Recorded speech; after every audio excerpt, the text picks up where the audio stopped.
In demonology, there are many types and classes of demons, from harmless and rather pathetic to powerful and almost omnipotent beings. In most cases, their essence is concentrated evil.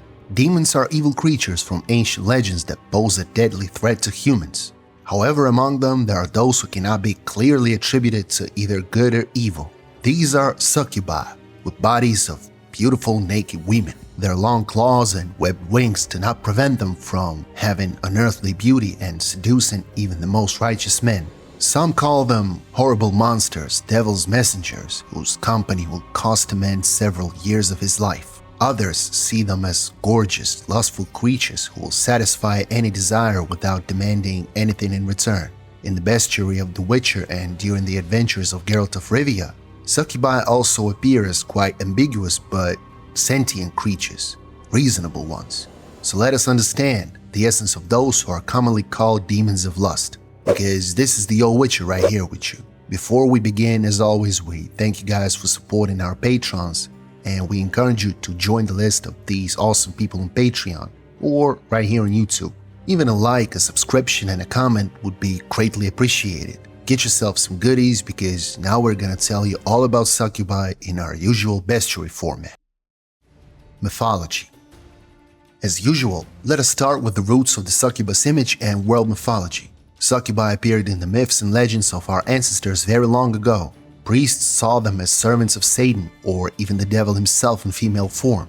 According to beliefs, succubi could be both men and women, inducing others to sexual intercourse during which they quote-unquote sucked out all the vital juices, drained them. After a night with a succubus, a person's energy field looks like a rag torn to shreds, and the chakras became clouded and quite weak. Sexual intercourse between a man and a woman is an exchange of energy, while the succubi take energy from their partner on a huge scale but give nothing in return. In addition to that, they do not know fatigue and simply cannot quench their lust. The act of love-making for them is like food for humans. Succubi cannot exist without seducing. Similar to succubi are incubi, handsome men with perfect bodies who spend nights with lustful women. Succubi appear most often in religious books and chronicles.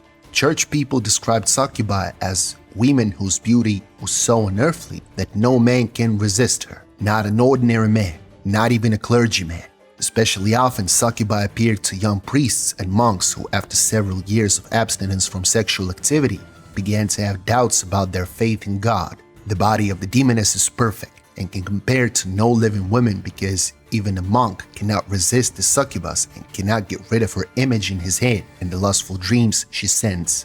After dreams, the succubus can come to the monk in the flesh and give him the pleasure he has never known in his life. In such cases, even a man of strong and strict faith is often unable to resist. The first succubus in history is believed to be a woman named Lilith. It is said that Lilith was also the first woman created by God. God created her from clay before Eve. She was beautiful, very intelligent, and became Adam's first wife, but considered herself his equal. After the creation of Eve from Adam's rib, Lilith became the friend and wife of the angel Lucifer. In medieval demonology, Lilith is represented by the personification of sexuality, a perfect-looking woman who always looks exactly the way a man wants her to look. She is said to have had many children, but none by Adam. All of Lilith's children by earthly men are characterized by strictness and a clear contemptuous life position. In ancient Greece, the succubus was the mistress of Zeus, the snake woman Lamia. The Sumerians told about the succubus there was a beautiful lady named Lilita. In folklore, succubi are equated with nymphs and even some fairies. People saw them as spirits of nature responsible for the fertility of women and the sexual power of men. Demonologists, however, did not like this version and more often emphasized the deadly risks associated with relationships with succubi. The main danger of succubi is that their lust knows no bounds. A demoness comes to a man at night and can drain all his life force without a trace. Even if a man survives contact with a succubus, he will suffer. He loses his will, can go crazy, stops finding mortal women attractive, and basically cannot start a family. However, there are tales that describe the succubus as a desirable but not quite deadly creature. In the book De Nugis Curialium, a certain Walter Map told the story that a succubus appeared to Pope Sylvester II. Before the succubus came over, Sylvester was an ordinary young man. However, one day he met a girl of unearthly beauty named Meridiana. That young lady promised the young man anything he wanted as long as he agreed to be with her and spend every night with her. The future pope agreed. He spent every night in the company of a charming stranger, and since that time his social status and well-being only improved. Sylvester, who did not stand out among the others, became archbishop, later received the status of cardinal, and finally was elected pope. Until the last days of his life, he spent every night in the company of a succubus, and in all of Sylvester's endeavors, he always had good luck. In the ancient demonology work called the Hammer of Witches, several, so to say, real documented cases of contact with succubi are described. In this case, they are equated with a pact with the devil and should be punished to the fullest extent of the Inquisition court. Occultists even claimed that a man could impregnate a succubus. In this case, the demoness would give birth to an unusual child, endowed with the strongest magical abilities that could become a magician or even a witcher. Psychologists and scientists of the time more often described the succubus as something intangible. They said that the succubus was a concept that allowed monks to justify their misdeeds. A monk cannot control the dreams, and when natural lust takes its course, he prefers to explain the weakness of his body and subconscious by the influence of the succubus. The image of the succubus is especially attractive to ordinary people because this demon can come to any man, regardless of his status, appearance, or age. Modern days. In the modern world, succubi are probably the most popular of demons. Their images are widely used in art, literature, cinema, and video games because they are quite attracted to a huge male audience and, in general, are nice to the human eye. Their motives and desires are understandable to almost any person. Succubi are featured in a number of modern, all-time classic video games and universes: Dungeons & Dragons, World of Warcraft, Dragon Age. The list goes on and on. The image of a succubus is one of the most popular themes among the creators of various fan arts, fanfics, and animations on game universes. Of course, a game franchise like The Witcher could not do without succubi. In The Witcher's Bestiary, the succubus has the following entry. Unlike other monsters, succubi and maenads feel no desire to kill, do not crave human blood, and usually do not in fact mean any harm at all. They are motivated by one thing and one thing only: an insatiable lust. They try in vain to slake this by engaging in sexual acts with any other humanoid species they encounter. While it must be admitted that their quote-unquote victims rarely put up much resistance, this does not mean succubi and maenads do not present any danger. Their never-ending advances, though pleasurable at first, have pushed more than one man to madness or even death. Succubi and maenads usually can be found near human settlement, including small villages and populous cities.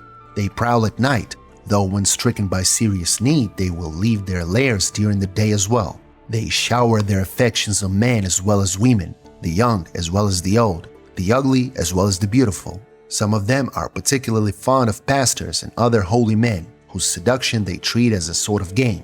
Though succubi are peaceful by nature, when forced to fight, they will defend themselves fiercely. One should thus not be fooled by their fair appearance. Under the velvety skin of their arms lie muscles of iron, and a blow delivered with their rear goat-like legs or the thick horns on their head can easily crush bone. In the Witcher games, the succubus is a lustful demon, a hybrid that, unlike its kin, has no bloodlust and has no desire to kill humans. The purpose of a succubus's life is to try to quench the boundless lust that these creatures are unable to resist. Succubi in The Witcher are endowed with beautiful female bodies, but are characterized by small horns on their heads, a long tail, and hooves covered in wool. We first meet the succubus in the second Witcher game on the outskirts of Vergen. During the course of an additional quest, a side quest that is, we investigate the mysterious murders associated with this succubus. There are two options to resolve the situation. Either we spare the succubus who spends nights with young local men but does not want them dead. In this case, one of the succubus's particularly jealous lovers is declared guilty of the murders. Or we kill the succubus. In the first case, the succubus will reward Geralt in its quite special way. In the Witcher 3 game, the image of the succubus is best revealed in the quest Contract Deadly Delights. In Novigrad, trouble happened to an entire squad of guards. Their desiccated bodies with claw marks were found without any clues and assumptions about the killer. All the soldiers in the city are alarmed, for they do not know what they have to fear. After examining the corpses and wandering around the scene, Geralt finds enough evidence that the murders are the work of a succubus. He finds the succubus's house with the help of his witcher instincts, or witcher sense, and sneaks inside where he meets the charming Salma. The witcher starts a conversation with the succubus and questions her about what happened. Salma does not deny her involvement in the deaths, but claims that she only killed in self-defense when the guards tried to capture her during the night. During the conversation, Geralt can either spare Salma by asking her to disappear from the city, or kill her. This decision is left up to the player. Either way, he receives the succubus trophy and goes to the guards to collect the reward. Geralt also encounters a succubus during the practicum in advanced alchemy quest. In this case, he can also kill or spare the succubus. Here, the creature is accused of bewitching the local men, so they won't even look at other women. She is also accused of murder. The succubus, however, denies everything and says that men come to her all the time, and the one who is believed to have been killed was already old and simply could not stand a hot night with such a lustful creature. Geralt even encounters the succubus in the book saga. After arriving in Toussaint, Henrietta asks Geralt to kill the succubus, who seduces all the men in the area, and they leave their wives and do not even look at other ladies. Geralt accepts the contract, but later he is visited by men from the village that were quote-unquote terrorized by the succubus, who ask him not to kill the demoness and promise to surprise Geralt with a reward if he refuses the contract. Geralt finds himself before a difficult choice, but is eventually kind of bailed out of it by the vampire Regis, who has an affair with the succubus and saves Geralt from a difficult dilemma. The images of the game, book, and mythological versions of the succubus are very similar. It is a lustful demon whose purpose of existence is to seduce men. In this case, the succubus can be called neither a bad nor good creature. Its lust is a necessity. If the succubus does not quench its desire, then in time it will simply die. The succubus does not want to harm humans, but sometimes does so unknowingly, not realizing that for the average human, boundless lust is dangerous. The demoness always appears in the image of a beautiful naked woman, possesses magic, knows even the deepest desires of men, and can seduce literally anyone. She's the embodiment of the saying that everything beautiful can be infinitely dangerous. Well, that is all for today. There are still an incredible number of different monsters and amazing creatures in the world of The Witcher. As a matter of fact, we do intend to cover them all, so please write in the comments about the monsters you personally would like to hear about in future episodes. Also, write about details that the author may have missed in this video, as well as what you guys personally know about succubi. Subscribe to the channel, give us likes, and click the bell of course. Do become our patrons and sponsors right here on YouTube. This way you guys will help ensure that our videos come out more often. Thank you all for watching, and see you soon when the old Witcher speaks once more.